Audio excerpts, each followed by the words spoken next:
Morning বন্ধুরা, কেমন আছো তোমরা? আশা করি ভালো আছো, আমিও খুব ভালো আছি।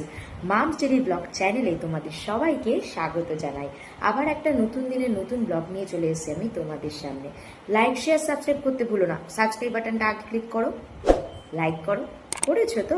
আর শেয়ারও করে দাও তোমার বন্ধুদের সঙ্গে, যাতে আমার ব্লগ সবাই দেখতে পারে।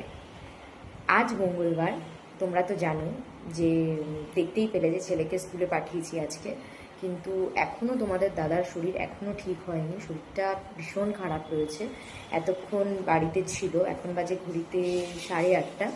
তো এই সবে বেরোলো যে শরীর ভালো লাগছে না বলে, কারণ বাবাকে টিফিন না দিয়ে আসলে বাবা তো ওখানে টিফিন খেতে পারবেন না।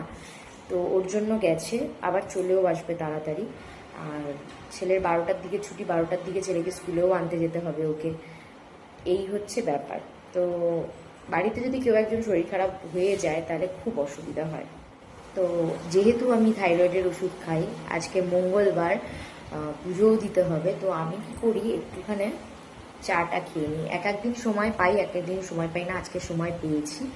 তো আজকে তাড়াতাড়ি বলেছে যে আমার দিদি, কাজের দিদি বলেছে তাড়াতাড়ি আসবে। আমি জানি না কখন ঢুকবে, তবে ঢুকবে তো বটেই। বলেছে যখন একবার যে আসবো, তার মানে আসবে। আর যদি বলে যে দেখছি, তাহলেই একটু ভয় লেগে যায় যে আসবে কি আসবে না, তার কোনো ঠিক ঠিকানা থাকে না। তাড়াতাড়ি একটু পুজো দিয়ে উঠতে হবে, কারণ ছেলের কালকের হোমওয়ার্কগুলো বাকি রয়েছে, অনেকটাই বাকি রয়েছে। ছেলেকে করাতে হবে স্কুল থেকে আসলে, বা স্কুল থেকে আসলে কোনো বাচ্চাই করতে চায় না, কিন্তু আমার বাধ্যতামূলক করাতেই হবে। নইলে বাচ্চার সামনে এক্সাম, মানে একদম সেপ্টেম্বরের ফার্স্ট কি সেকেন্ড উইকেই পরীক্ষাটা পড়ে যাবে হাফ ইয়ারলি। তো তার জন্য প্রিপারেশন এখন থেকে না নিলে বাচ্চা আর পেরে উঠবে না। তো সেটাই এখন চিন্তায় আছি, দেখা যাক কী হয়, আসুক তারপরে। আর এর মধ্যে আমি পুজোটা দিয়ে নেবো। আজ আর আমার শ্বশুরমশাই লাড্ডু আনেনি, এনেছে আমার শাশুড়ি মা।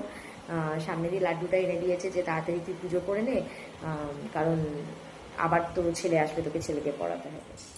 তো দেখো বন্ধুরা, আমার কিন্তু স্নান হয়ে গেছে আর আমি পুজো দিতে ঢুকেও পড়েছি, যেহেতু আজকে মঙ্গলবার।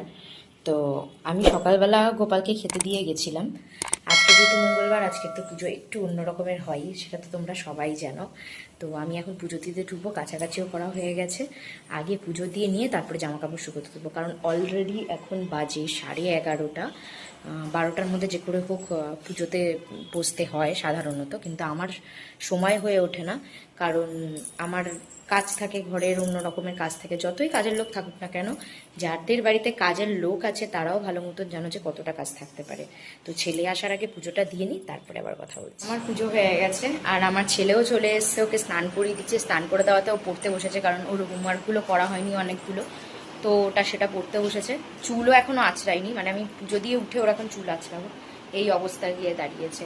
তো ওকে একটু পরিয়ে নিই, তারপরে আবার আসি। পুজো তো আমার হয়ে গেছে, আমি বললাম না পুজো দিয়ে উঠে আমি জামা কাপড়টা করবো, তো জামা কাপড়টা করতে দিয়ে নিই তারপরে।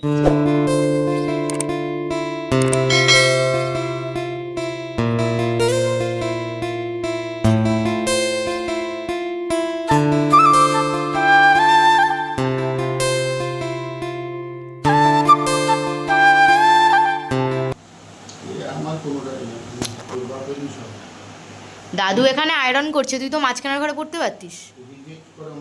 হ্যাঁ কিরে, তোর পড়াই ভাবে মুখস্থ হবে তো? দুপুরের খাওয়া আজকে আছে ঢেঁড়স আলু ভাজা, পাঁপড় আর এমনি আলু ভাজা। ডাল দিয়ে খাচ্ছি আমরা, আমাদের আজকে মুগ ডাল হয়েছে, তো মুগ ডাল দিয়ে খাচ্ছি। বল, খেয়ে উঠে কথা বলছি বল, আমার মতন বলবি বলে বল। খাওয়া আমার শেষ, আমি উপরে উঠছি, শুতে যাব। আমার ব্লগ তোমাদের কেমন লাগছে তোমরা অবশ্যই জানিও। লাইক শেয়ার সাবস্ক্রাইব করতে প্লিজ ভুলো না। আর কমেন্ট বক্সে অবশ্যই লিখে যেও যে আমার ব্লগ তোমাদের কেমন লাগছে। আজকের মতন এইটুকুই, কালকে আবার আসবো নতুন দিন আর তার নতুন ব্লগ নিয়ে। টাটা।